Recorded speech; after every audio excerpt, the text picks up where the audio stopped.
ಜೈ Hind. So last ಕ್ಲಾಸಲ್ಲಿ ದರ್ಪಣದ ಬಗ್ಗೆ ಮಾತಾಡ್ತಾ ಬಂದಿದ್ದಕ್ಕೆ ದರ್ಪಣದಲ್ಲಿ ಭಾಗ 1 ಆಗಿತ್ತು. ನೆಕ್ಸ್ಟ್ ಇದಕ್ಕೆ ಭಾಗ 2 ಬಗ್ಗೆ ನೋಡೋದಕ್ಕೆ ನಾನು ಲಾಸ್ಟ್ ಕ್ಲಾಸಲ್ಲಿ ದರ್ಪಣದಲ್ಲಿ 2 ವಿಧಗಳ ಬಗ್ಗೆ ಮಾತಾಡಿದೆ.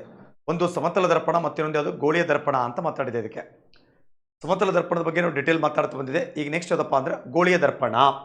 ಈ ಗೋಳೀಯ ದರ್ಪಣ ಅಂತಂದ್ರೆ ಏನೋ ಕರಿತಾ ಬರ್ತಿದ್ದಕ್ಕೆ ಅದಕ್ಕೆ ಗೋಳೀಯ ದರ್ಪಣ ಅಂತ. ಈ ಗೋಳೀಯ ದರ್ಪಣ ಅಂತಂದ್ರೆ ಇದಕ್ಕೆ ಕರ್ವ್ಡ್ ಮಿರರ್ ಅಂತ ಕರಿತಾ ಬರ್ತಿದ್ದಕ್ಕೆ ಇದಕ್ಕೆ ಕರಿತಾ ಬರ್ತಿದ್ದಕ್ಕೆ ಕರ್ವ್ಡ್ ಮಿರರ್ ಅಂತ ಕರಿತಾ ಬರ್ತಿದ್ದಕ್ಕೆ ಅಥವಾ ಇಂಗ್ಲೀಷಲ್ಲಿ ಇದಕ್ಕೆ ಸ್ಪೆರಿಕಲ್ ಅಂತ ಕರಿತೀವಿ. ಕರ್ವ್ಡ್ ಮಿರರ್ ಅಥವಾ ಮತ್ತೊಂದು ಹೆಸರು ಏನು ಕರಿತಾ ಬರ್ತಿದ್ದಕ್ಕೆ ಸ್ಪೆರಿಕಲ್ ಮಿರರ್ ಅಂತ ಕರಿತಿದ್ದಕ್ಕೆ ಗೋಳೀಯ ದರ್ಪಣ ಅಥವಾ ಇಂಗ್ಲೀಷಲ್ಲಿ ಕರ್ವ್ಡ್ ಮಿರರ್ ಅಥವಾ ಸ್ಪೆರಿಕಲ್ ಮಿರರ್ ಅಂತ ಕರಿತಿದ್ದಕ್ಕೆ. ಸರ್ ಏನು ಸರ್ ಇದು ಗೋಳೀಯ ದರ್ಪಣ ಅಂದರೆ ನೋಡಿ, ಬೆಳಕಿನ ಕಿರಣ ಪ್ರತಿಫಲಿಸುವ ಮೇಲ್ಮೈ ವಕ್ರವಾಗಿದ್ದರೆ ಅದಕ್ಕೆ ಗೋಳೀಯ ದರ್ಪಣ ಅಂತ ಕರಿತಿದ್ದಕ್ಕೆ. ಅದಕ್ಕೆ ಬೆಳಕಿನ ಕಿರಣ ಈ ಬೆಳಕಿನ ಕಿರಣ ಪ್ರತಿಫಲಿಸುವ ಮೇಲ್ಮೈ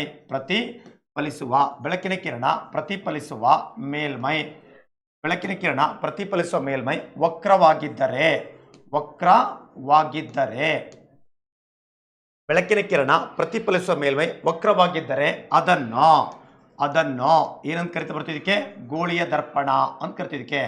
ಗೋಳೀಯ ದರ್ಪಣ ಅದನ್ನ ಏನಂತ ಕರಿತಾ ಬರ್ತಿದ್ದಕ್ಕೆ ಗೋಳೀಯ ದರ್ಪಣ ಎನ್ನುವರು. ಅದಕ್ಕೆ ಕರಿತಾ ಬರ್ತಿದ್ದಕ್ಕೆ ಗೋಳೀಯ ದರ್ಪಣ ಅಂತ ಕರಿತಿದ್ದಕ್ಕೆ. ಬೆಳಕಿನ ಕಿರಣ ಪ್ರತಿಫಲಿಸುವ ಮೇಲ್ಮೈ ವಕ್ರವಾಗಿದ್ದರೆ ಅದನ್ನ ಗೋಳೀಯ ದರ್ಪಣ ಅಂತ ಕರಿತಿದ್ದಕ್ಕೆ. ಸರ್ ಇದರಲ್ಲಿ 2 ವಿಧಗಳು ಬರ್ತೈತೆ. ಇದರಲ್ಲಿ ಎಷ್ಟಪ್ಪ ಅಂದರೆ 2 ವಿಧಗಳು ಕರಿತಾ ಬರ್ತಿದ್ದಕ್ಕೆ. ಇದರಲ್ಲಿ 2 ವಿಧ. ಸರ್ 2 ವಿಧ ಯಾವುದು? 2 ವಿಧ ಯಾವುದಪ್ಪ ಅಂದರೆ ಫಸ್ಟ್ ಇದ್ರಾಗ ಒಂದೇದು ಕರಿತಾ ಬರ್ತಿದ್ದಕ್ಕೆ ಒಂದೇದು ನಿಮ್ನ ದರ್ಪಣ ಅಂತ.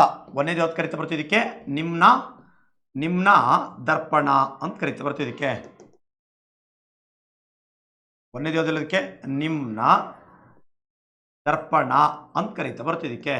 ನಿಮ್ನ ದರ್ಪಣಕ್ಕ ಇಂಗ್ಲಿಷಲ್ಲಿ ಕಾನ್ಕೇವ್ ಮಿರರ್ ಅಂತ ಕರಿತಿದ್ದಕ್ಕೆ. ಏನು ಕರಿತಾ ಬರ್ತಿದ್ದಕ್ಕೆ ಕಾನ್ಕೇವ್ ಮಿರರ್ ಅಂತ ಕರಿತಾ ಬರ್ತಿದ್ದಕ್ಕೆ. ಇಂಗ್ಲೀಷಲ್ಲಿ ಇದಕ್ಕೆ ಕಾನ್ಕೇವ್ ಮಿರರ್ ಅಂತ ಕರಿತಾ ಬರ್ತಿದ್ದಕ್ಕೆ. ಸರಿ, ಅದಾದ್ಮೇಲೆ ನೆಕ್ಸ್ಟ್ ಇನ್ನೊಂದು ಯಾವುದಪ್ಪ, ಒಂದೇದು ಕರಿತೀವಿ ನಿಮ್ನ ದರ್ಪಣ ಕಾನ್ಕೇವ್ ಮಿರರ್ ಅಂತ. ನೆಕ್ಸ್ಟ್ ಇನ್ನೊಂದು ಯಾವುದಪ್ಪ ಅಂದ್ರೆ ಇನ್ನೊಂದು ಪೀನ ದರ್ಪಣ ಅಂತ ಕರಿತಾ ಬರ್ತಿದ್ದಕ್ಕೆ. ಇನ್ನೊಂದು ಯಾವುದಪ್ಪ ಅಂದ್ರೆ ಪೀನ ದರ್ಪಣ ಅಂತ ಕರಿತೀವಿ. ಪೀನ ದರ್ಪಣಕ್ಕ ಕಾನ್ವೆಕ್ಸ್ ಮಿರರ್ ಅಂತ ಕರಿತಾ ಬರ್ತಿದ್ದಕ್ಕೆ. ಪೀನ ದರ್ಪಣಕ್ಕೆ ಏನಂತ ಕರಿತಾ ಬರ್ತಿದ್ದಕ್ಕೆ ಕಾನ್ವೆಕ್ಸ್ ಮಿರರ್ ಅಂತ ಕರಿತಿದ್ದಕ್ಕೆ. ಸರಿ, ಗೋಳೀಯ ದರ್ಪಣಗಳು ಅಂತ ಬಂದಾಗ ಪ್ರತಿಫಲಿಸ್ತಕ್ಕಂಥ ಮೇಲ್ಮೈ ವಕ್ರವಾಗಿದ್ದರೆ ಗೋಳೀಯ ದರ್ಪಣ ಅಂತ ಕರಿತಿದ್ದಕ್ಕೆ. ಹಾಗಾದ್ರೆ ಅದರಲ್ಲಿ ಎಷ್ಟು ವಿಧಗಳು? 2 ವಿಧಗಳು. ಒಂದೇದು ಅದಕ್ಕೆ ನಿಮ್ನ ದರ್ಪಣ, ಮತ್ತೊಂದು ಯಾವುದು ಪೀನ ದರ್ಪಣ ಅಂತ ಕರಿತಿದ್ದಕ್ಕೆ.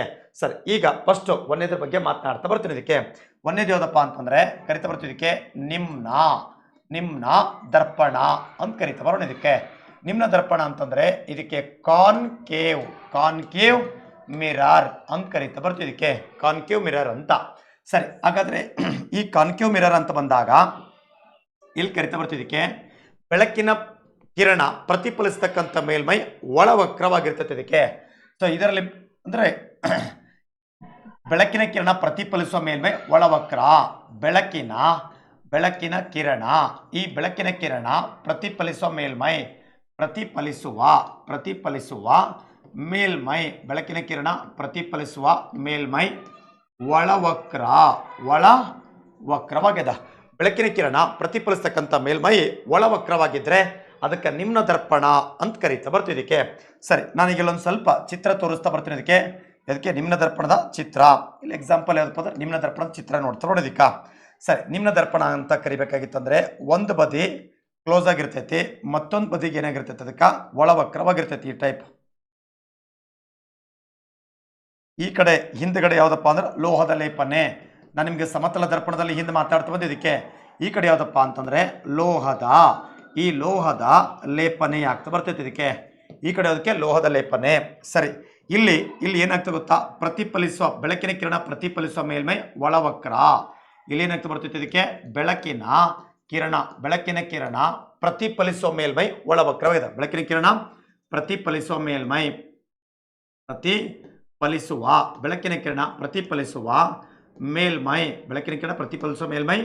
ಒಳವಕ್ರ. ಈ ಬೆಳಕಿನ ಕಿರಣ ಪ್ರತಿಫಲಿಸ್ತಕ್ಕಂಥ ಮೇಲ್ಮೈಯೇ ಒಳವಕ್ರವಾಗಿದೆ. ಈಗಾದ್ರೆ ಇದಕ್ಕೆ ಕರಿತಾ ಬರ್ತದಕ್ಕೆ ನಿಮ್ನ ದರ್ಪಣ ಅಂತ ಇದಕ್ಕೆ ಕರಿತಾ ಬಂದಿದ್ದಕ್ಕ. ಸರಿ, ಈಗ ನಿಮ್ಗೆ ನಿಮ್ನ ದರ್ಪಣ ಅಂದ್ರೆ ಗೊತ್ತಾಯ್ತು, ಬೆಳಕಿನ ಕಿರಣ ಪ್ರತಿಫಲಿಸತಕ್ಕಂಥ ಮೇಲ್ಮೈಯೇ ಒಳವಕ್ರವಾಗ್ಯದ. ಸರಿ, ನೆಕ್ಸ್ಟ್ ಮತ್ತೆ ಮುಂದೆ ಬರ್ತೀನಿ ಅದಕ್ಕೆ. ಆಮೇಲೆ ಈ ನಿಮ್ನ ದರ್ಪಣದ ಇನ್ನೊಂದು ವಿಶೇಷತೆ ಏನಂತಂದ್ರೆ, ಇದು ನಿಮ್ನ ದರ್ಪಣ ಅಂದ್ರೆ ನಿಮಗೆ ಗೊತ್ತಾಯ್ತು, ಪ್ರತಿಫಲಿಸತಕ್ಕಂಥ ಮೇಲ್ಮೈ ಏನಾಗಿರ್ತೈತಿ, ಒಳವಕ್ರ. ಇದು ನಿಮ್ನ ದರ್ಪಣ, ಪ್ರತಿಫಲಿಸತಕ್ಕಂಥ ಮೇಲ್ಮೈ ಏನಾಗೈತಿ, ಒಳವಕ್ರವಾಗೈತಿ. ಇದಕ್ಕೆ ಪ್ರತಿಫಲಿಸತಕ್ಕಂಥ ಮೇಲ್ಮೈ ಒಳವಕ್ರ, ಇದು ಇಂದಲೋಹದ ಲೇಪನೆ. ಆಮೇಲೆ ಇಲ್ಲಿ ಇದ್ರ ವಿಶೇಷತೆ ಏನಂತಂದ್ರೆ ನೋಡಿ, ಇದು ಪ್ರತಿಫಲಿಸುವಂಥ ಮೇಲ್ಮೈ ಒಳವಕ್ರ. ಇಲ್ಲಿ ಬೆಳಕಿನ ಕಿರಣ ಹಿಂಗೆ ಬಂತು, ಹಿಂಗೆ ಬಡಿತಿದ್ದಕ್ಕೆ, ಬೆಳಕಿನ ಕಿರಣ ಬಂದು ಈ ರೀತಿ ಬಡಿತಾ ಬಂತಿದ್ದಕ್ಕೆ, ಬೆಳಕಿನ ಕಿರಣಗಳು ಬಂದು ಈ ರೀತಿ ಬಡಿಯಲ್ಪಟ್ಟಾಗ ವಾಪಸ್ ಏನಾಗ್ತಾ ಬರ್ತಿದ್ದಕ್ಕೆ, ಒಂದೇ ಬಿಂದುವಿನಲ್ಲಿ ಕೇಂದ್ರೀಕೃತವಾಗ್ತಾ ಬರ್ತದೆ. ಹಿಂಗೆ ಬಂತು, ಈ ಒಂದು ಬಿಂದುವಿನಲ್ಲಿ ಏನಾಗ್ತಾ ಬರ್ತೈತೆ, ಇದಕ್ಕೆ ದರ್ಪಣದ ಇಲ್ಲಿ ನೋಡಿ, ಈ ಕಿರಣಗಳೇನದವಲ್ಲ, ಬೆಳಕಿನ ಕಿರಣಗಳು ಈ ರೀತಿ ಬಂದು ಇವು ಒಂದೇ ಬಿಂದುವಿನಲ್ಲಿ ಬಂದು ಕೇಂದ್ರೀಕೃತವಾಗ್ತಾ ಬರ್ತದೆ. ಇದಕ್ಕೆ ಅಂದರೆ ನಿಮ್ನ ದರ್ಪಣದಲ್ಲಿ ಬೆಳಕಿನ ಕಿರಣಗಳು ಪ್ರತಿಫಲಿಸಿದ ನಂತರ ದರ್ಪಣದ ಮುಂದೆ ಕೇಂದ್ರೀಕೃತವಾಗಲ್ಪಡುತ್ತದೆ ಅಂತ ಆಗ್ತಾ ಬರ್ತದೆ. ಅದಕ್ಕೆ ಅಂದರೆ ಈ ದರ್ಪಣದಿರೋದಕ್ಕೆ ಇದು ನಿಮ್ನ ದರ್ಪಣ. ಇದು ಯಾವ ದರ್ಪಣ, ಇದಕ್ಕೆ ನಿಮ್ನ ದರ್ಪಣ ಅಂತ ನಿಮ್ಗೆ ಗೊತ್ತಾಗೈತೆ. ಇದಕ್ಕೆ ನಿಮ್ನ ದರ್ಪಣ, ಅದು ನಿಮ್ನ ದರ್ಪಣ. ಪ್ರತಿಫಲಿಸಿದ ಬೆಳಕಿನ ಕಿರಣ ದರ್ಪಣದ ಮುಂದೆ ಕೇಂದ್ರೀಕೃತವಾಗ್ತಾ ಬರ್ತದೆ. ಅದಕ್ಕೆ ಪ್ರತಿಫಲಿಸಿದ ಬೆಳಕಿನ ಕಿರಣ, ಪ್ರತಿಫಲಿಸಿದ ಬೆಳಕಿನ ಕಿರಣ ದರ್ಪಣದ ಮುಂಭಾಗದಲ್ಲಿ ಕೇಂದ್ರೀಕೃತವಾಗ್ತಾವೆ. ಪ್ರತಿಫಲಿಸಿದ ಬೆಳಕಿನ ಕಿರಣ ದರ್ಪಣದ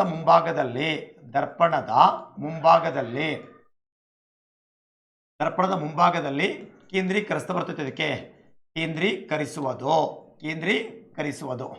ದರ್ಪಣದ ಮುಂಭಾಗದಲ್ಲಿ ಏನಾಗ್ತಾ ಬರ್ತೈತಿ, ಕೇಂದ್ರೀಕರಿಸಲ್ಪಡ್ತೈತಿ. ಇದಕ್ಕೆ ಯಾವುದು, ನಿಮ್ನ ದರ್ಪಣದಲ್ಲಿ. ಸರಿ, ನೆಕ್ಸ್ಟ್ ಈ ನಿಮ್ನ ದರ್ಪಣದ ಅನ್ವಯಗಳು ಎಲ್ಲೆಲ್ಲಿ ಬಳಸ್ತಾ ಬರ್ತಾರೆ. ಇದಕ್ಕೆ ನೆಕ್ಸ್ಟ್ ಕರಿತಾ ಬರ್ತದಕ್ಕೆ ನಿಮ್ನ ದರ್ಪಣದ ಅನ್ವಯ. ಇದನ್ನು ಎಲ್ಲಿ ಬಳಸ್ತಾ ಬರ್ತಾರೆ, ಇದಕ್ಕೆ ಫಸ್ಟ್ ಕರಿತಾ ಬರ್ತದಕ್ಕೆ ನಿಮ್ನ ದರ್ಪಣದ ಅನ್ವಯ ಅಂತ ಬಂದಾಗ ಫಸ್ಟ್ ಒಂದೇದು ಎಲ್ಲಿ ಅಂತಂದ್ರೆ, ಇದನ್ನ ಈ ಟಾರ್ಚ್ ಲೈಟ್ ಅಲ್ಲಿ ಬಳಸ್ತಾ ಬರ್ತಾರೆ. ಸರ್, ಟಾರ್ಚ್ ಲೈಟಲ್ಲಿ ನೋಡಿ, ಇದು ಟಾರ್ಚ್ ಲೈಟ್ ಈ ರೀತಿ ಒಂದಿರ್ತೈತೆ. ಇದಕ್ಕೆ ಈ ರೀತಿ ಒಂದಿದ್ದು ಈ ಒಳಭಾಗದಾಗ ಏನದಲ್ಲ, ಅದಕ್ಕೆ ನಾನು ಇಲ್ಲಿ ಸ್ಕೈ ಬ್ಲೂ ಕಲರ್ಗೆ ಏನು ಶೇಡ್ ಮಾಡ್ತಿದ್ದಿಲ್ಲ, ಒಳಭಾಗ ಏನದಲ್ಲಕ್ಕ, ಈ ಒಳಭಾಗ ಹಿಂಗೆ ಒಳವಕ್ರವಾಗಿರ್ತೈತಿ. ಸೊ ಈ ಒಳವಕ್ರವಾಗಿರೋದ್ರಿಂದ ಮತ್ತೆ ಇಲ್ಲಿ ಏನಾಗಿರುತ್ತೆ, ಬಲ್ಪ್ ಇರ್ತೈತೆ. ಅದಕ್ಕೆ ಸೊ ಈ ಒಳವಕ್ರ ಈ ಭಾಗ ಏನದಲ್ಲ, ಇಲ್ಲಿ ಯಾವುದಪ್ಪ ಅಂದ್ರೆ ನಿಮ್ನ ದರ್ಪಣವಾಗಿರ್ತೈತೆ. ಅದಕ್ಕೆ ಹಾಗಾಗಿ ಇದಕ್ಕೆ ಟಾರ್ಚ್ ಲೈಟ್ನಲ್ಲಿ ಬಳಕೆ. ಎಲ್ಲಿ ಬಳಸ್ತಾರೆ, ಇದಕ್ಕೆ ಕರಿತಾ ಬರ್ತೀವಿ. ಇದಕ್ಕೆ ಟಾರ್ಚ್ ಲೈಟ್ನಲ್ಲಿ ಏನಾಗ್ತಾ ಬರ್ತೈತೆ, ಇದಕ್ಕೆ ಬಳಕೆ. ಈ ಟಾರ್ಚ್ ಲೈಟಲ್ಲಿ ಬಳಸಲಾಗ್ತಾ ಬರ್ತೈತೆ. ಇದಕ್ಕೆ ಯಾವುದು, ನಿಮ್ನ ದರ್ಪಣ ಅಂತ ಬಂದಾಗ ಈ ಟಾರ್ಚ್ ಲೈಟಲ್ಲಿ ಬಳಸ್ತದೆ. ಅದಕ್ಕೆ ಸರಿ, ನೆಕ್ಸ್ಟ್ ಇನ್ನೊಂದು ಯಾವುದಪ್ಪ ಅಂತಂದ್ರೆ ವಾಹನದ ಹೆಡ್ಲೈಟಲ್ಲಿ ಬಳಸ್ತಾರೆ. ಅದಕ್ಕೆ ವಾಹನದ ಹೆಡ್ಲೈಟ್ ಅಂತಂದ್ರೆ ಒಳಗಡೆ ಹಿಂಗೆ ಕರ್ವ್ ಇರ್ತದೆ, ಇಲ್ಲಿ ಬಲ್ಪ್ ಇರ್ತೈತೆ. ಇದಕ್ಕೆ ಅದು ಕೂಡ ಸೇಮ್ ಒಳಗಡೆ ಕರಿತೀವಿ, ವಾಹನದ ಹೆಡ್ಲೈಟು ಕರಿತೀವಿ. ಅದಕ್ಕೆ ವಾಹನದ ಹೆಡ್ಲೈಟ್ ಕರಿತೀವಿ. ಅದಕ್ಕೆ ಹೆಡ್ಲೈಟು ವಾಹನದ ಹೆಡ್ಲೈಟ್ನಲ್ಲಿ ಏನಾಗ್ತಾ ಬರ್ತೈತೆ, ಇದಕ್ಕೆ ಬಳಕೆ. ನೋಡಿ, ಟಾರ್ಚ್ ಲೈಟಲ್ಲಿ ಬಳಸ್ತದ, ವಾಹನದ ಹೆಡ್ಲೈಟಲ್ಲಿ ಕೂಡ ಏನಾಗುತ್ತೆ, ಇದಕ್ಕೆ ಬಳಸಲಾಗ್ತಾ ಬರ್ತೈತೆ. ಇದಕ್ಕೆ ಸರಿ, ಮತ್ತೆ ಎಲ್ಲಿ ಬಳಸ್ತದಪ್ಪ, ಮೂರನೇದು ನೋಡಿ, ಟಾರ್ಚ್ ಲೈಟಲ್ಲಿ ಬಳಕೆ, ವಾಹನದ ಹೆಡ್ಲೈಟಲ್ಲಿ ಕೂಡ ಬಳಸಲಾಗ್ತಾ ಬರ್ತೈತೆ. ಇದಕ್ಕೆ ಯಾವುದು, ನಿಮ್ನ ದರ್ಪಣ ಅಂತ ಕರಿತಾ ಬರ್ತೈತೆ. ಇದಕ್ಕೆ ಸರಿ, ಮತ್ತೆ ಇದು ಬಂದು ಒಂದೇ ಕಡೆ ಬೆಳಕಿನ ಕಿರಣ ಕೇಂದ್ರೀಕೃತವಾಗ್ತಾ ಬರೋದ್ರಿಂದ ಇದನ್ನು ಎಲ್ಲಿ ಬಳಸ್ತಾ ಬರ್ತಾರಪ್ಪ ಅಂತಂದ್ರೆ ಸೌರ ಕುಕ್ಕರ್ನಲ್ಲಿ ಬಳಸಲಾಗ್ತಾ ಬರ್ತೈತೆ. ಇದಕ್ಕೆ ಮತ್ತೆ ಎಲ್ಲಿ ಬಳಸ್ತಾರೆ, ಇದಕ್ಕೆ ಸೌರ ಕುಕ್ಕರ್ನಲ್ಲಿ ಈ ಸೌರ ಕುಕ್ಕರ್ನಲ್ಲಿ ಏನಾಗ್ತದಲ್ಲ, ಅದಕ್ಕೆ ಬಳಕೆ. ಸರ್, ಸೌರ ಕುಕ್ಕರ್ನಲ್ಲಿ ಹೇಗೆ ಬಳಸ್ತಾ ಬರ್ತಾರೆ, ಅದಕ್ಕೆ ನೋಡಿ, ಸೌರ ಕುಕ್ಕರ್ ಅಂತ ಬಂದಾಗ ಇಲ್ಲಿ ಏನಾಗ್ತಾ ಬರ್ತೈತೆ ಗೊತ್ತಾ, ಸೌರ ಕುಕ್ಕರ್ ಅಂತಂದ್ರೆ ಈ ಬೆಳಕಿನ ಕಿರಣ ಇದು ನೋಡಿ, ಇದೊಂದು ಬಾಕ್ಸ್ ಅದ, ಇದು ಸೌರ ಕುಲುಮೆ ಅದ, ಇದು ಹಂಗೆ ಒಳಗಡೆ ಕರ್ವ್ ಆಗಿರ್ತೈತೆ. ಇದಕ್ಕೆ ಒಳಗಡೆ ಇದು ಯಾವುದು, ಕರ್ವ್, ಈ ಸ್ಕೈ ಬ್ಲೂ ಕಲರ್ ಕರ್ವ್ ಆಗಿರ್ತೈತಿ. ಅವಾಗ ಇಲ್ಲೇನಾಗುತ್ತೆ ಗೊತ್ತ, ಇದಕ್ಕೆ ಬೆಳಕಿನ ಕಿರಣ ಹಿಂಗೆ ಬಂತಾ, ಈ ಬೆಳಕಿನ ಕಿರಣಗಳು ಹಿಂಗೆ ಬಂದ ನಂತರದಲ್ಲಿ ಇವು ಏನಾಗ್ತಾ ಬರ್ತೈತೆ ಗೊತ್ತಾ, ಒಂದೇ ಬಿಂದುವಿನಲ್ಲಿ ಏನಾಗ್ತಾ ಬರ್ತೈತೆ, ಹಿಂಗೆ ರೀತಿ ಕೇಂದ್ರೀಕೃತವಾಗ್ತಾ ಬರ್ತೈತೆ. ಇದಕ್ಕೆ ಒಂದೇ ಬಿಂದುವಿನಲ್ಲಿ ಕೇಂದ್ರೀಕೃತವಾಗ್ತಾ ಬರ್ಬೇಕಾದ್ರೆ ಇಲ್ಲೊಂದು ಸ್ಟ್ಯಾಂಡ್ ಮಾಡಿ ಇಲ್ಲಿ ಪದಾರ್ಥಗಳು ಇಡ್ತಾ ಬಂದಿರ್ತಾರ, ಪದಾರ್ಥಗಳು ಇಟ್ಟು ಆ ಪದಾರ್ಥ ಏನು ಮಾಡ್ತಾ ಗೊತ್ತದಕ್ಕೆ, ಈ ಬೇಯಿಸೋದಕ್ಕೆ ಬಳಸ್ತದೆ. ಅಂದರೆ ಸೂರ್ಯನಿಂದ ಬರ್ತಕ್ಕಂಥ ಕಿರಣ ಇದಕ್ಕೆ ಬಡಿದು ಪ್ರತಿಫಲಿಸಿ ಒಂದೇ ಬಿಂದುವಿನಲ್ಲಿ ಕೇಂದ್ರೀಕೃತವಾಗ್ತಾ ಬರ್ತದ, ಉಷ್ಣಾಂಶ ಜಾಸ್ತಿ ಇರ್ತದ, ಆ ಭಾಗದಲ್ಲಿ ಒಂದು ಸ್ಟ್ಯಾಂಡ್ ಮಾಡಿ ಪಾತ್ರೆ ಇಟ್ಟು ಆ ಪದಾರ್ಥವನ್ನು ಬೇಯಿಸೋದಕ್ಕೆ ಬಳಸ್ತಾ ಬರ್ತದೆ. ಅದಕ್ಕೆ ಹಾಗಾಗಿ ಸೌರ ಕುಕ್ಕರ್ನಲ್ಲಿ ಇದನ್ನು ಬಳಸಲಾಗ್ತಾ ಬರ್ತೈತಿ. ಯಾವ ದರ್ಪಣ, ನಿಮ್ನ ದರ್ಪಣ. ಈ ನಿಮ್ನ ದರ್ಪಣಕ್ಕೆ ಇದಕ್ಕೆ ಯಾವುದು, ಕಾನ್ಕೇವ್ ಮಿರರ್ ಅಂತ ಕರೀತಾ ಬರ್ತೀವಿ. ಇದಕ್ಕೆ ಕಾನ್ಕೇವ್ ಮಿರರ್ ಅಂತ ಇಲ್ಲಿ ಏನಾಗುತ್ತಲ್ಲ, ಅದಕ್ಕೆ ಬಳಸಲಾಗ್ತಾ ಬರ್ತದ. ಸರಿ, ಆಮೇಲೆ ನೋಡಿ, ಸೌರ ಕುಕ್ಕರಲ್ಲಿ ಸೋಲಾರ್ ಕುಕ್ಕರ್ಗಳಲ್ಲಿ ಏನ್ ಮಾಡ್ತಾರೆ, ಇದಕ್ಕೆ ಬಳಸ್ತಾ ಬರ್ತೈತಿ. 3 ಆಯ್ತಾ. ಸರಿ, ನೆಕ್ಸ್ಟ್ 4ನೇದು ಏನಪ್ಪಾ ಅಂದ್ರೆ ಮತ್ತೆ ನೋಡಿ, ಇದನ್ನು ಎಲ್ಲಿ ಬಳಸ್ತಾರಪ್ಪ ಅಂದರೆ ಶೇವಿಂಗ್ ಮಾಡ್ತಾ ಬರ್ತೀವಿ ಗೊತ್ತಾ, ಶೇವಿಂಗ್ ಮಾಡ್ಕೊಳ್ಬೇಕಾದ್ರೆ ಶೇವಿಂಗ್ ಮಿರರ್ ಅಂತ ಕರಿತಿದ್ದಕ್ಕೆ ಅರ್ಥ ಇಷ್ಟೇ, ಮುಖಕ್ಷೌರ ದರ್ಪಣ. ಈ ಮುಖಕ್ಷೌರ ದರ್ಪಣ ಮಾಡೋದಕ್ಕೂ ಕೂಡ ಏನು ಮಾಡ್ತಾ ಬರ್ತೈತೆ ಅದಕ್ಕೆ ಇದನ್ನು ಬಳಸಲಾಗ್ತಾ ಬರ್ತೈತೆ. ಅದಕ್ಕೆ ಮುಖಕ್ಷೌರ ದರ್ಪಣ ಅಂತಂದರೆ ನೋಡಿ, ಸಣ್ಣ ತಲೆ ಇದ್ದದ್ದು ದೊಡ್ಡ ತಲೆ ಆಗೋದಕ್ಕ, ಅಂದ್ರೆ ದೊಡ್ಡ ತಲೆ ಆಗೋದಕ್ಕಂದ್ರೆ ಆಗಂಗಿಲ್ಲ, ಅದು ಪ್ರತಿಬಿಂಬ ಪಡ್ಕೊಳ್ಳೋದಕ್ಕ. ನನಗೆ ಶೇವಿಂಗ್ ಮಾಡ್ಕೋಬೇಕಾದ್ರೆ ಆ ಮಿರರ್ ಇಟ್ಕೊಳ್ತೇನೆ, ನನ್ನ ಸಣ್ಣ ತಲೆ ಇದ್ದದ್ದು ದೊಡ್ಡ ತಲೆ ಅಂದರೆ ದೊಡ್ಡ ಗಾತ್ರದ ಪ್ರತಿಬಿಂಬ ಪಡೆದುಕೊಳ್ಳೋದಕ್ಕ ಬಳಸಲಾಗ್ತಾ ಬರ್ತದ. ಹಾಗಿದ್ರೆ ಆ ಬಳಸುವಂಥದಕ್ಕೆ ಶೇವಿಂಗ್ ಮಿರರ್ ಆಗಿ ಬಳಕೆ ಅಂದ್ರೆ ಮುಖಕ್ಷೌರ ದರ್ಪಣ. ಇಂಗ್ಲಿಷಲ್ಲಿ ಶೇವಿಂಗ್ ಮಿರರ್ ಅಂತ ಕರಿತೀವಿ, ಕನ್ನಡದಾಗ ಮುಖಕ್ಷೌರ ದರ್ಪಣವಾಗಿ ಬಳಕೆ ಕರಿತಾ ಬರ್ತಿದ್ದಕ್ಕೆ ಅದಕ್ಕೆ ಮುಖಕ್ಷೌರ ದರ್ಪಣವಾಗಿ ಬಳಕೆ, ಮುಖಕ್ಷೌರ ದರ್ಪಣವಾಗಿ ಏನ್ ಮಾಡ್ತಾ ಬರ್ತದೆ ಅದಕ್ಕೆ ಬಳಕೆ.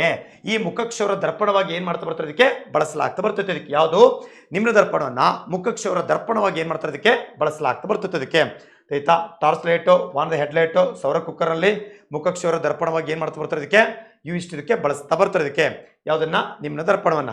ಸರಿ, ಮತ್ತೆ ಇದನ್ನ ದೊಡ್ಡ ಗಾತ್ರದ ಪ್ರತಿಬಿಂಬ ಪಡೆದುಕೊಳ್ಳೋದಕ್ಕೆ ಬಳಸುವ ದರ್ಪಣ ನಿಮ್ನ ದರ್ಪಣ. ನೆಕ್ಸ್ಟ್ 5ನೇ ಪಾಯಿಂಟ್ ಬರೀತಾ ಬರ್ತೀನಿ. ಇದಕ್ಕೆ ಯಾವುದಪ್ಪ ಅಂದ್ರೆ ದೊಡ್ಡ ಗಾತ್ರದ ಪ್ರತಿಬಿಂಬ, ದೊಡ್ಡ ಗಾತ್ರದ ಪ್ರತಿಬಿಂಬ ಪಡೆಯಲು ದೊಡ್ಡ ಗಾತ್ರದ ಪ್ರತಿಬಿಂಬ ಪಡೆಯಲು ಬಳಕೆ, ಪಡೆಯಲು ಏನ್ ಮಾಡ್ತಾರೆ ಅದಕ್ಕೆ ಬಳಕೆ ಮಾಡ್ತಾ ಬರ್ತಾರೆ ಅದಕ್ಕೆ. ಸರಿ, ಇಷ್ಟು ಗೊತ್ತಾಯ್ತು, 5 ಆಯ್ತಾ. ಮತ್ತೆ ಎಲ್ಲಿ ಬಳಸ್ತಾರಪ್ಪ ಅಂದ್ರೆ ದಂತ ವೈದ್ಯರು ಬಳಕೆ. ಸರ್, ದಂತ ವೈದ್ಯರು ಅಂದ್ರೆ ಎಲ್ಲಿ ಯಾಕೆ ಕರಿತಾ ಬರ್ತಿದ್ದಕ್ಕೆ ದಂತ ವೈದ್ಯರು. ಈ ದಂತ ವೈದ್ಯರು ಏನ್ ಮಾಡ್ತಾ ಬರ್ತಾರೆ ಅದಕ್ಕೆ ದಂತ ವೈದ್ಯರು ಬಳಕೆ. ಸರ್, ದಂತ ವೈದ್ಯರು ಅಂದ್ರೆ ಈ ಹಲ್ಲುಗಳು ಇರ್ತಾವ ಗೊತ್ತಾ, ಈ ಮಿರರ್ ಇಟ್ಕೊಳ್ತಾರ, ಹಿಂಗೆ ಬಾಯಿ ಓಪನ್ ಮಾಡಿಸಿ ಹಿಂಗೆ ಮಿರರ್ ಇಟ್ಟು ಒಳಗಿರ್ತಕ್ಕಂಥ ಈ ಹಲ್ಲುಗಳನ್ನ ದೊಡ್ಡ ಗಾತ್ರದಲ್ಲಿ ಪ್ರತಿಬಿಂಬ ಪಡ್ಕೊಳ್ಳೋದಕ್ಕೆ ಏನ್ ಮಾಡ್ತಾರೆ ಅದಕ್ಕೆ ಬಳಸಲಾಗ್ತಾ ಬರ್ತದೆ. ಅದಕ್ಕೆ ಅಂದ್ರೆ ವಸ್ತುವಿನ ದೊಡ್ಡ ಗಾತ್ರದ ಪ್ರತಿಬಿಂಬ ಪಡೆದುಕೊಳ್ಳೋದಕ್ಕೆ ಬಳಸ್ತಕ್ಕಂಥ ದರ್ಪಣ ನಿಮ್ನ ದರ್ಪಣ ಅಂತ ಕರಿತಿದ್ದಕ್ಕೆ. ಸರಿ, ನಿಮ್ನ ದರ್ಪಣದ ಬೆಳಕಿನ ಕಿರಣ ಪ್ರತಿಫಲಿಸಿದ ದರ್ಪಣದ ಮುಂದೆ ಬಂದು ಬೆಳಕಿನ ಕಿರಣಗಳು ಕೇಂದ್ರೀಕೃತವಾಗ್ತಾ ಬರ್ತಾವ. ಮತ್ತು ಈ ಪ್ರತಿಬಿಂಬಗಳು ವಸ್ತುವಿನ ಪ್ರತಿಬಿಂಬ ಸಾಮಾನ್ಯ ಗಾತ್ರಕ್ಕಿಂತ ದೊಡ್ಡ ಪ್ರತಿಬಿಂಬ ಅದ್ರ ಇರತಕ್ಕಂಥ ಆ ಗಾತ್ರಕ್ಕಿಂತ ದೊಡ್ಡ ಪ್ರತಿಬಿಂಬ ಏನದ ಪಡ್ಕೊಳ್ಳೋದಕ್ಕೆ ಏನಾಗುತ್ತೆ ಈ ದರ್ಪಣವನ್ನ ಬಳಸಲಾಗ್ತಾ ಬರ್ತದೆ. ಅದಕ್ಕೆ ದಂತ ವೈದ್ಯರು ಅಂದ್ರೆ ಡೆಂಟಿಸ್ಟ್ ಏನ್ ಮಾಡ್ತಾ ಬರ್ತಾರೆ ಅದಕ್ಕೆ ಈ ದರ್ಪಣವನ್ನು ಏನ್ ಮಾಡ್ತಾರೆ ಅದಕ್ಕೆ ಬಳಸಲಾಗ್ತಾ ಬರ್ತೈತೆ. ಸಿಂಪಲ್ ಒಂದೇ ಪದದಲ್ಲಿ ನೋಡಿ, ದೊಡ್ಡ ಗಾತ್ರದ ಪ್ರತಿಬಿಂಬ ಪಡೆದುಕೊಳ್ಳೋದಕ್ಕೆ ಬಳಸುವಂತ ದರ್ಪಣ ನಿಮ್ನ ದರ್ಪಣ ಅಂತ ಏನ್ ಮಾಡ್ತಿದ್ದಕ್ಕೆ ಕರೀತಾ ಬರ್ತಿದ್ದಕ್ಕೆ. ಸರಿ, ಇಷ್ಟಿಗೆ ನಿಮ್ಗೆ ಗೊತ್ತಾಗ್ತಾ ಬಂತಿದ್ದಕ್ಕೆ ನಿಮ್ನ ದರ್ಪಣ ಚಿತ್ರ ಗೊತ್ತಾಯ್ತು, ನಿಮ್ನ ದರ್ಪಣದ ಅನ್ವಯಗಳು ಗೊತ್ತಾಯ್ತು. ಇದಕ್ಕೆ ನೆಕ್ಸ್ಟ್ ಇದು ಗೋಳಿಯ ದರ್ಪಣ. ಗೋಳಿ ಅಂತಂದ್ರೆ ಈ ಪ್ರತಿಫಲಿಸ್ತಕ್ಕಂಥ ಮೇಲ್ಮೈನಿಗೆ ಒಳವಕ್ರವಾಗಿದೆ, ಹಾಗಾಗಿ ಇದಕ್ಕೆ ಗೋಳಿಯ ದರ್ಪಣ ಅಂತ ಕರಿತಾ ಬಂದಿದ್ದಕ್ಕೆ. ಸರಿ, ಇದಾದ್ಮೇಲೆ ನೆಕ್ಸ್ಟ್ ಇದ್ರ ಮುಂದಿನ ಬರ್ತೀನಿ. ಇದಕ್ಕೆ ಮುಂದೆ ಯಾವ್ದಪ್ಪ ಅಂತಂದ್ರೆ ನೆಕ್ಸ್ಟ್ ಕರಿತಾ ಬರ್ತಿದ್ದಕ್ಕೆ ಪೀನ ದರ್ಪಣದ ಬಗ್ಗೆ ಮಾತನಾಡ್ತಾ ಬರೋದಕ್ಕೆ. ನೆಕ್ಸ್ಟ್ ಅದಕ್ಕೆ ಪೀನ ದರ್ಪಣ ಅಂತ ಕರಿತಾ ಬರ್ತಿದ್ದಕ್ಕೆ. ಸರಿ, ಈ ಪೀನ ದರ್ಪಣ ಅಂತ ಬಂದಾಗ ಇದಕ್ಕೆ ಕಾನ್ವೆಕ್ಸ್ ಲೆನ್ಸ್ ಅಂತ ಕರಿತಾ ಬರ್ತಿದ್ದಕ್ಕೆ. ಪೀನ ದರ್ಪಣವನ್ನ ಇಂಗ್ಲಿಷಲ್ಲಿ ಕಾನ್ವೆಕ್ಸ್ ಲೆನ್ಸ್ ಅಂತ ಕರಿತಾ ಬರ್ತಿದ್ದಕ್ಕೆ. ಸರಿ, ಪೀನ ದರ್ಪಣ ಅಂತಂದ್ರೆ ಬೆಳಕಿನ ಕಿರಣ ಪ್ರತಿಫಲಿಸ್ತಕ್ಕಂಥ ಮೇಲ್ಮೈ ಇದು ಹೊರವಕ್ರವಾಗಿರುತ್ತೆ, ಅಲ್ಲಿ ಒಳವಕ್ರವಾಗಿತ್ತು, ಇಲ್ಲಿ ಹೊರವಕ್ರವಾಗಿತ್ತು, ಅಲ್ಲಿ ಒಳಕ್ಕೆ ಹೋಗಿತ್ತು, ಇಲ್ಲಿ ಉಬ್ಬಾಗಿರ್ತದೆ ಅದಕ್ಕೆ. ಸರಿ, ಇಲ್ಲಿ ಕರಿತಾ ಬರ್ತದಕ್ಕೆ ಬೆಳಕಿನ ಕಿರಣ ಪ್ರತಿಫಲಿಸುವ ಮೇಲ್ಮೈ ಕರಿತಾ ಬರ್ತಿದ್ದಕ್ಕೆ ಬೆಳಕಿನ ಕಿರಣ ಪ್ರತಿಫಲಿಸುವ ಮೇಲ್ಮೈ. ಬೆಳಕಿನ ಕಿರಣ ಪ್ರತಿಫಲಿಸುವ ಮೇಲ್ಮೈ, ಬೆಳಕಿನ ಕಿರಣ ಪ್ರತಿಫಲಿಸುವ ಮೇಲ್ಮೈ ಹೊರವಕ್ರವಾಗಿರ್ತೈತಿ. ಯಾವ್ದಪ್ಪ ಅಂದ್ರೆ ಹೊರವಕ್ರವಾಗಿರ್ತೈತಿ ಅಥವಾ ಉಬ್ಬಾಗಿರ್ತಾ ಬರ್ತೈತಿ. ಅದಕ್ಕೆ ಉಬ್ಬಾಗಿರುವುದು ಅಥವಾ ಏನ್ ಕರಿತೈತಿ ಉಬ್ಬಾಗಿರ್ತಾ ಬರ್ತೈತಿ. ಅದಕ್ಕೆ ಬೆಳಕಿನ ಕಿರಣ ಪ್ರತಿಫಲಿಸುವ ಮೇಲ್ಮೈ ಹೊರವಕ್ರ, ಹಿಂಗ್ ಉಬ್ಬಾಗಿರ್ತದೆ, ಹೊರವಕ್ರವಾಗಿರ್ತದೆ ಅಥವಾ ಉಬ್ಬಾಗಿರ್ತಾ ಬಂದಿರ್ತೈತಿ. ಯಾವುದು ಪೀನ ದರ್ಪಣ. ಸರಿ, ಇದ್ರದ್ದೊಂದು ಸ್ವಲ್ಪ ಇದಕ್ಕೆ ಚಿತ್ರ ತೋರಿಸ್ತಾ ಬರ್ತದೆ. ಅದಕ್ಕೆ ಪೀನ ದರ್ಪಣದು ನೋಡಿ, ಇದು ಒಂದು ಬದಿ ಏನಾಗಿರುತ್ತೆ ಲೋಹದ ಲೇಪನೆ, ಮತ್ತೊಂದು ಬದಿ ಈ ರೀತಿ ಉಬ್ಬಾಗಿರ್ತೈತಿ. ಈ ಕಡೆ ಕರಿತಾ ಬರ್ತಿದ್ದಕ್ಕೆ ಈ ಕಡೆ ಇದು ಯಾವ್ದಪ್ಪ ಅಂತಂದ್ರೆ ಲೋಹದ ಲೇಪನೆ. ಈ ಕಡೆ ಅದಕ್ಕೆ ಲೋಹದ ಲೇಪನೆ. ಯಾವ ಲೋಹ ಅಂತ ಆಲ್ರೆಡಿ ಪಾರ್ಟ್ 1 ನಲ್ಲಿ ಹೇಳ್ತಾ ಬಂದ್ರೆ ಅಲ್ಯೂಮಿನಿಯಂ ಅಥವಾ ಬೆಳ್ಳಿ ಅಥವಾ ಪ್ರಾಚೀನಿಕವಾಗಿ ತವರದ ಅಮಲ್ಗಮ್ ಅಂತ ಗೊತ್ತಾಗೈತೆ. ಲೋಹದ ಲೇಪನೆ, ಇದು ಲೋಹದ ಲೇಪನೆ ಹೊಂದಿರ್ತೈತೆ ಅದಕ್ಕೆ. ಸರಿ, ಹಾಗಾದ್ರೆ ಈ ಪ್ರತಿಫಲಿಸುವ ಮೇಲ್ಮೈ ಹೊರವಕ್ರವಾಗೈತೆ. ಇದಕ್ಕೆ ಬೆಳಕಿನ ಕಿರಣ ಪ್ರತಿಫಲಿಸುವ ಮೇಲ್ಮೈ, ಬೆಳಕಿನ ಕಿರಣ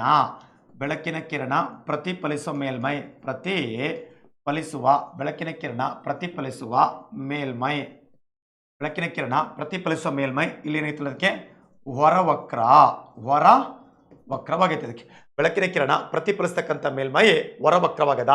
ಹೀಗೆ ಹೊರವಕ್ರವಾಗಿದ್ರೆ ಅದಕ್ಕೆ ಪೀನ ದರ್ಪಣ ಅಂತ ಏನ್ ಮಾಡ್ತಿದ್ದಕ್ಕೆ ಕರೀತಾ ಬರ್ತಿದ್ದಕ್ಕ. ಸರ್ ಇಷ್ಟು ಗೊತ್ತಾಯ್ತು. ಮತ್ತೆ ಈ ಪೀನ ದರ್ಪಣದ ಇನ್ನೊಂದು ವಿಶೇಷತೆ ಏನಪ್ಪಾ ಅಂತಂದ್ರೆ ನೆಕ್ಸ್ಟ್ ಅದೇ ಪೀನ ದರ್ಪಣದ ಮತ್ತೊಂದ್ಸಲ ಇಲ್ಲಿ ಚಿತ್ರ ಹಾಕ್ತಾ ಬರ್ತೀನಿ. ಇದಕ್ಕೆ ಇದು ಪೀನ ದರ್ಪಣ ಅಂತಂದ್ರೆ ಈ ರೀತಿ ಅಂತ ನಿಮ್ಗೆ ಗೊತ್ತಾಗ್ತಾ ಬಂತಿದ್ದಕ್ಕೆ ಹಿಂದೆ ಲೋಹದ ಲೇಪನೆ, ಹಿಂದೆ ಇದಕ್ಕೆ ಯಾವುದಕ್ಕೆ ಲೋಹದ ಲೇಪನೆ. ಸರ್ ಇಲ್ಲಿ ವಿಶೇಷತೆ ಏನು ಅಂತಂದಾಗ ಇಲ್ಲಿ ಇರ್ತಕ್ಕಂಥ ಬೆಳಕಿನ ಕಿರಣ ಇದ್ರ ಮೇಲೆ ಹಿಂಗೆ ಬೆಳಕಿನ ಕಿರಣ ಹಿಂಗೆ ಬಂದಂಥ ಬೆಳಕಿನ ಕಿರಣಗಳು ಏನಾಗ್ತಾ ಬರ್ತೈತೆ ಇದಕ್ಕೆ ಹಿಂಗೆ ಬಡದು ವಾಪಸ್ಸು ಅದಕ್ಕೆ ಏನು ಮಾಡ್ತಾ ಗೊತ್ತಾ ದರ್ಪಣ ಮುಂದೆ ಇಲ್ಲಿ ವಿಕೇಂದ್ರೀಕರಿಸ್ತಾ ಬರ್ತೈತೆ. ಈ ರೀತಿ ಡೈವರ್ಜ್ ಆಗ್ತಾ ಬರ್ತೈತೆ. ಈ ರೀತಿ ಏನಾಗುತ್ತೆ ಅದಕ್ಕೆ ಡೈವರ್ಜ್ ಆಗ್ತಾ ಬರ್ತೈತೆ. ಇದಕ್ಕೆ ಮಧ್ಯದಾಗಿಂದು ಅಲ್ಲಿ ವಾಪಸ್ ಹೋಗ್ತಾ ಬರ್ತವೆ, ಮೇಲಿಂದ ಹಿಂಗೆ ಅಂತ ಡೈವರ್ಜ್ ಆಗ್ತಾ ಬರ್ತದೆ. ಅಂದರೆ ಪ್ರತಿಫಲಿಸಿದ ಇದು ಯಾವ ದರ್ಪಣ ಅಂತ ಗೊತ್ತೈತೆ ಇದಕ್ಕೆ ಕರಿತಾ ಬರ್ತಿದ್ದಕ್ಕೆ ಪೀನ ದರ್ಪಣ ಅಂತ ಗೊತ್ತದ ನಿಮ್ಗೆ. ಇದಕ್ಕೆ ಪೀನ ದರ್ಪಣ ಕಾನ್ವೆಕ್ಸ್ ಮಿರರ್ ಅಂತ ಕರಿತಾ ಬರ್ತಿದ್ದಕ್ಕೆ. ಸರಿ, ಇಲ್ಲಿ ಬೆಳಕಿನ ಕಿರಣ ಪ್ರತಿಫಲಿಸಿದಂಥ ಮೇಲ್ಮೈ ಇಲ್ಲಿ ಕರಿತಾವ ಬೆಳಕಿನ ಕಿರಣ ಪ್ರತಿಫಲಿಸಿದ ಮೇಲ್ಮೈ ದರ್ಪಣದ ಮುಂದೆ ವಿಕೇಂದ್ರೀಕರಿಸಲ್ಪಡ್ತದ. ಅಲ್ಲಿ ನಿಮ್ನ ದರ್ಪಣದಲ್ಲಿ ಕೇಂದ್ರೀಕರಿಸಲ್ಪಟ್ಟಿತ್ತು, ಇಲ್ಲಿ ಏನ್ ಮಾಡ್ತದ ವಿಕೇಂದ್ರೀಕರಿಸಲ್ಪಡ್ತದ. ಪ್ರತಿಫಲಿಸಿದ ಬೆಳಕಿನ ಕಿರಣ ಅಂದ್ರೆ ದರ್ಪಣದ ಮುಂದೆ ಪ್ರತಿಫಲಿಸಿದ ಬೆಳಕಿನ ಕಿರಣ ದರ್ಪಣದ ಮುಂದೆ ಪ್ರತಿಫಲಿಸಿದ ಬೆಳಕಿನ ಕಿರಣ ಪ್ರತಿಫಲಿಸಿದ ಬೆಳಕಿನ ಕಿರಣ ದರ್ಪಣದ ಮುಂದೆ ಪ್ರತಿಫಲಿಸಿದ ಬೆಳಕಿನ ಕಿರಣ ವಿಕೇಂದ್ರೀಕರಿಸಲ್ಪಡ್ತೈತೆ. ದರ್ಪಣದ ಮುಂದೆ ಪ್ರತಿಫಲಿಸಿದ ಬೆಳಕಿನ ಕಿರಣ ವಿಕೇಂದ್ರೀಕರಿಸುವುದು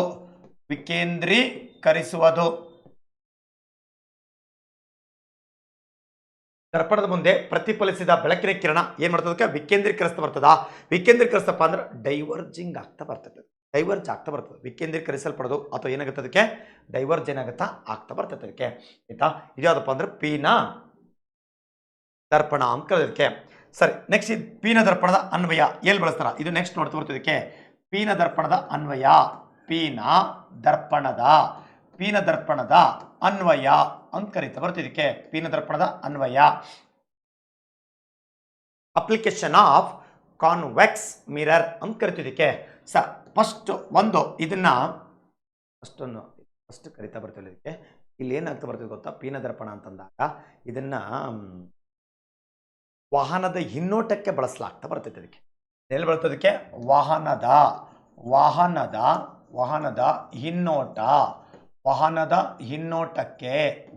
ಹಿನ್ನೋಟಕ್ಕೆ ಏನಾಗುತ್ತಲ್ಲ ಅದಕ್ಕೆ ಬಳಕೆಯಾಗ್ತಾ ಬರ್ತೈತೆ. ಅದಕ್ಕೆ ವಾಹನದ ಹಿನ್ನೋಟಕ್ಕೆ ಬಳಸಲ್ಪಡ್ತೈತೆ ಪೀನ ದರ್ಪಣ. ವಾಹನದ ಹಿನ್ನೋಟಕ್ಕೆ ಏನಾಗುತ್ತೆ ಅದಕ್ಕೆ ಬಳಸ್ತಾ ಬರ್ತೈತೆ. ಅದಕ್ಕೆ ಸರಿ, ಹಾಗಾದ್ರೆ ವಾಹನದ ಹಿನ್ನೋಟಕ್ಕೆ ಬಳಸಲ್ಪಡ್ತಕ್ಕಂಥ ದರ್ಪಣ ಪೀನ ದರ್ಪಣವನ್ನೇ ಯಾಕೆ ಬಳಸ್ತಾರಪ್ಪ ಅಂತಂದ್ರೆ ನೋಡಿ, ಪೀನ ದರ್ಪಣ ಅಂತಂದಾಗ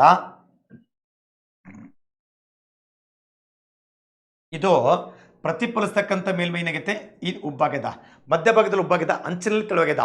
ಈ ಪೀನ ದರ್ಪಣ ಮಧ್ಯಭಾಗದಲ್ಲಿ ಉಬ್ಬಾಗಿದ್ದು ಅಂಚಿನಲ್ಲಿ ತೆಳುವಾಗಿರುವುದರಿಂದ ಹೆಚ್ಚಿನ ಕ್ಷೇತ್ರಫಲ ಅಥವಾ ಹೆಚ್ಚು ವಿಸ್ತೀರ್ಣದ ಜಾಗದ ಪ್ರತಿಬಿಂಬವನ್ನ ಚಿಕ್ಕ ಗಾತ್ರದಲ್ಲಿ ಏನಾಗುತ್ತೆ ಅದಕ್ಕೆ ಈ ದರ್ಪಣದಲ್ಲಿ ನೋಡ್ಬೋದು. ಹಾಗಾಗಿ ವಾಹನದ ಹಿನ್ನೋಟಕ್ಕೆ ಯಾವ್ದು ಬಳಸ್ತಾರೆ ಅದಕ್ಕೆ ಪೀನ ದರ್ಪಣ ಬಳಸ್ತಾರ. ಈ ನಾನು ಕಾರ್ ಡ್ರೈವ್ ಮಾಡ್ತಾ ಇದ್ದೇನೆ, ನಾನು ಕಾರ್ ಡ್ರೈವ್ ಮಾಡ್ಕೊಂಡು ಹೋಗ್ತಾ ಇದ್ದೇನೆ, ನನ್ನಿಂದ ದೈತ್ಯವಾಕಾರವಾಗಿರ್ತಕ್ಕಂಥ ಟ್ರಕ್ ಬಂದಿದೆ. ಆ ಟ್ರಕ್ಕು ಈ ಕಾರ್ಕ್ಕಿಂತ ದೈತ್ಯದಾಗದ, ಬಟ್ ಅದು ಪರಿಪೂರ್ಣ ಆ ಟ್ರಕ್ಕಿನ ಆ ಪ್ರತಿಬಿಂಬ ಈ ಚಿಕ್ಕ ದರ್ಪಣದಲ್ಲಿ ಕಾಣಿಸೋದಕ್ಕೆ ಏನಾಗುತ್ತೆ ಗೊತ್ತಾ, ಮಧ್ಯಭಾಗದ ಗುಬ್ಬಾಗಿರ್ತದ, ಅಂಚಿನಲ್ಲಿ ತೆಳುವಾಗಿರುವುದರಿಂದ ಅಲ್ಲಿ ಏನಾಗ್ತಾ ಬರ್ತೈತೆ ಅದಕ್ಕೆ ಇದು ಎಲ್ಲ ಅಂದ್ರೆ ಹೆಚ್ಚು ಕ್ಷೇತ್ರಫಲದ ಪ್ರತಿಬಿಂಬವನ್ನ ಚಿಕ್ಕ ಗಾತ್ರದಲ್ಲಿ ಈ ದರ್ಪಣದಲ್ಲಿ ನೋಡ್ತಾ ಬರುವುದರಿಂದ ಇದನ್ನು ವಾಹನದ ಹಿನ್ನೋಟಕ್ಕೆ ಏನ್ ಮಾಡ್ತಾರೆ ಅದಕ್ಕೆ ಬಳಸ್ತಾ ಬರ್ತಾರೆ. ಅದಕ್ಕೆ ವಾಹನದ ಹಿನ್ನೋಟಕ್ಕೆ ಬಳಸಲ್ಪಡ್ತಕ್ಕಂಥ ದರ್ಪಣ ಪೀನ ದರ್ಪಣ ಅಂತ ಕರಿತಾ ಬರ್ತಿದ್ದಕ್ಕೆ. ತಿಳಿತಾ? ಸರಿ, ನೀವು ಈ ಟೂ ವೀಲರು ಈ ಬೈಕ್ ಹೊಸ ಬೈಕ್ ಖರೀದಿ ಮಾಡ್ತಾ ಬಂದಾಗ ಅದರ ಮಿರರ್ ಆಬ್ಜೆಕ್ಟ್ ಇಂದ ಮಿರರ್ ಕ್ಲೋಸರ್ ದಿಂದ ಅಪಿಯರ್ ಅಂತ ಬರ್ದಿರ್ತಾರೆ. ಅದಕ್ಕೆ ಅಂದ್ರೆ ಈ ಹೆಚ್ಚಿನ ಕ್ಷೇತ್ರಫಲದ ಈ ಪ್ರತಿಬಿಂಬವನ್ನ ಚಿಕ್ಕ ಗಾತ್ರದ ದರ್ಪಣದಲ್ಲಿ ನೋಡ್ತಾ ಬರ್ಬೋದು.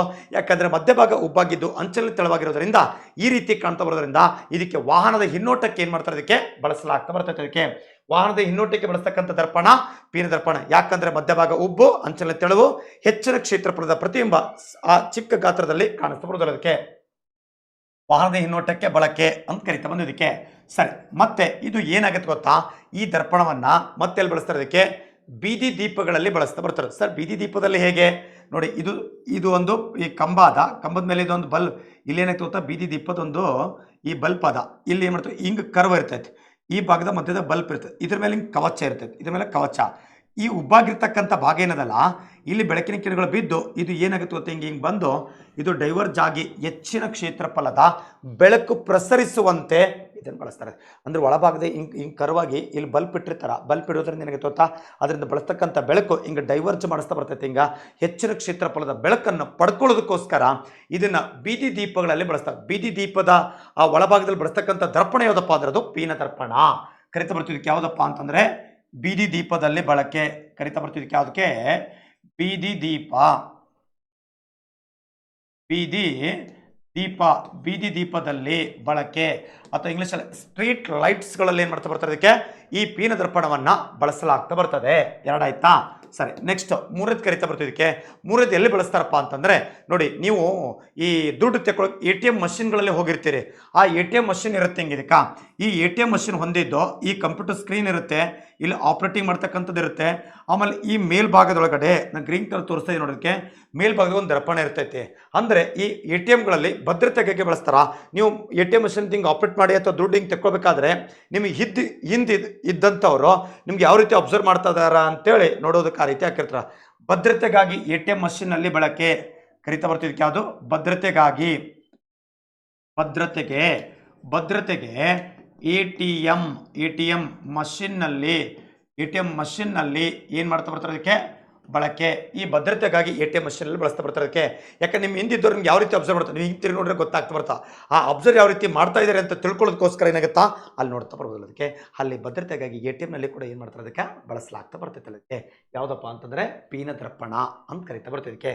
ನೋಡಿ, ವಾಹನದ ಹಿನ್ನೋಟಕ್ಕೆ ಬಳಸಲಾಗ್ತಾ ಬರ್ತದ, ಬೀದಿ ದೀಪಗಳು ಕೂಡ ಬಳಸಲಾಗ್ತಾ ಬರ್ತೈತೆ, ಭದ್ರತೆಗಾಗಿ ATMಗಳಲ್ಲಿ ಕೂಡ ಏನಾಗುತ್ತೆ ಅದಕ್ಕೆ ಬಳಸಲಾಗ್ತಾ ಬರ್ತೈತೆ ಅದಕ್ಕೆ. ಹಾಗಾದ್ರೆ ಇದಕ್ಕೆ ಹೈಯೆಸ್ಟ್ ಕ್ವಶನ್ ಕೇಳ್ತಕ್ಕಂಥದ್ದು ಕೇಳಿದ್ದು ಯಾವುದಪ್ಪ ಅಂದರೆ ನಿಮಗೆ ಇದರಲ್ಲಿ ವಾಹನದ ಹಿನ್ನೋಟಕ್ಕೆ ಬಳಸಲ್ಪಡ್ತಕ್ಕಂಥ ದರ್ಪಣ ಯಾವುದಪ್ಪ ಅಂತಂದ್ರೆ ಅದು ಪೀನ ದರ್ಪಣ ಅಂತ ಕರಿತಾ ಬರ್ತಿದ್ದಕ್ಕೆ. ಇಷ್ಟು ನಿಮಗೆ ಈ ದರ್ಪಣಕ್ಕೆ ಗೊತ್ತಾಗ್ತಾ ಬಂತದಕ್ಕೆ. ಗೋಳಿಯ ದರ್ಪಣಗಳಲ್ಲಿ ಒಂದು ನಿಮ್ನ ದರ್ಪಣ, ಇನ್ನೊಂದು ಯಾವುದು ಪೀನ ದರ್ಪಣ ಮತ್ತು ಅದರ ಅನ್ವಯ ಗೊತ್ತಾಗ್ತಾ ಬಂತದಕ್ಕೆ. ಲಾಸ್ಟ್ ಇದ್ರಿಗೆ ಇನ್ನೊಂದು ಯಾವುದಪ್ಪ ಅಂತಂದ್ರೆ ದರ್ಪಣಕ್ಕೆ ಸಂಬಂಧಿಸಿದ ಸೂತ್ರ, ದರ್ಪಣದ ಸೂತ್ರ ಅಂತ ಕರಿತಾ ಬರ್ತಿದ್ದಕ್ಕೆ. ದರ್ಪಣದ ಸೂತ್ರ ಅಂತ ಬಂದಾಗ ಕರಿತಾ ಬರ್ತಿದ್ದಕ್ಕೆ 1/v ಇಲ್ಲಿ ಪ್ಲಸ್ 1/u = 1/f ಅಂತ ಕರಿತಾ ಬರ್ತಿದ್ದಕ್ಕೆ. ಇದು ದರ್ಪಣದ ಸೂತ್ರ. ಸರ್ ವಿ ಅಂದರೆ ಫಸ್ಟ್ ಕರಿತಾ ಬರ್ತಿದ್ದಕ್ಕೆ UV ಅಂತಂದ್ರೆ ಏನಪ್ಪ ಅಂತಂದ್ರೆ ಫಸ್ಟ್ ಯು ಅಂದರೆ ವಸ್ತು ದೂರ ಕರಿತಾ ಬರ್ತಿದ್ದಕ್ಕೆ. ವಿ ಅಂದರೆ ವಸ್ತು ದೂರ, ವಿ ಅಂತಂದ್ರೆ ಪ್ರತಿಬಿಂಬ ದೂರ, ಪ್ರತಿಬಿಂಬದ ದೂರ ಅಂತ ಕರಿತಿದ್ದಕ್ಕೆ. ಎಫ್ ಅಂತಂದ್ರೆ ಸಂಗಮ ದೂರ, ಎಫ್ ಅಂದ್ರೆ ಯಾವ್ದಾಗತ್ತದಕ್ಕೆ ಸಂಗಮ ದೂರ ಆಗ್ತಾ ಬರ್ತಿದ್ದಕ್ಕೆ. ಇದಕ್ಕೆ ಫೋಕಲ್ ಲೆಂತ್ ಅಂತ ಕರಿತಾ ಬರ್ತಿದ್ದಕ್ಕೆ. ಫೋಕಲ್ ಲೆಂತ್ ಅಂತ ಏನು ಮಾಡ್ತಿದ್ದಕ್ಕೆ ಕರಿತಾ ಬರ್ತಿದ್ದಕ್ಕೆ. ಹಾಗಾದ್ರೆ ಇದು ದರ್ಪಣಕ್ಕೆ ಸಂಬಂಧಿಸಲ್ಪಟ್ಟಿರ್ತಕ್ಕಂತಹ ಸೂತ್ರ 1/v + 1/u = 1/f ಅಂತ ಏನು ಮಾಡ್ತಾ ಬರ್ತಿದ್ದಕ್ಕೆ ಕರಿತಾ ಬರ್ತಿದ್ದಕ್ಕೆ. ಇಷ್ಟು ಇದು ಯಾವುದಪ್ಪ ಅಂದ್ರೆ ದರ್ಪಣ ಭಾಗ 1 ಬಗ್ಗೆ ನೋಡ್ತಾ ಬಂದಿದ್ದು, ಸಮತಲ ದರ್ಪಣದ ಬಗ್ಗೆ ನೋಡ್ತಾ ಬಂದಿದ್ದಕ್ಕೆ. ಭಾಗ 2ರಲ್ಲಿ ಯಾವುದಪ್ಪ ಅಂತಂದ್ರೆ ಅಲ್ಲಿ ಗೋಳಿಯ ದರ್ಪಣದಲ್ಲಿ 2 ವಿಧಗಳು, ಒಂದು ನಿಮ್ನ ದರ್ಪಣ, ಮತ್ತೊಂದು ಪೀನ ದರ್ಪಣ, ಮತ್ತದಕ್ಕೆ ಚಿತ್ರ, ಅದರ ಅನ್ವಯಗಳು ಏನದ ಇಲ್ಲಿ ನೋಡ್ತಾ ಬಂದಿದ್ದಕ್ಕೆ. ಇಷ್ಟು ಯಾವುದಪ್ಪ ಅಂದ್ರೆ ದರ್ಪಣದ ಬಗ್ಗೆ ಆಯ್ತದಕ್ಕೆ. ಸೊ ನೆಕ್ಸ್ಟ್ ಮುಂದಿನ ಕ್ಲಾಸಲ್ಲಿ ಈ ಮಸೂರದ ಕುರಿತು ಏನದಕ್ಕೆ ನೋಡ್ತಾ ಬರೋಣ. Yes, thank you so much. We have to meet the next video.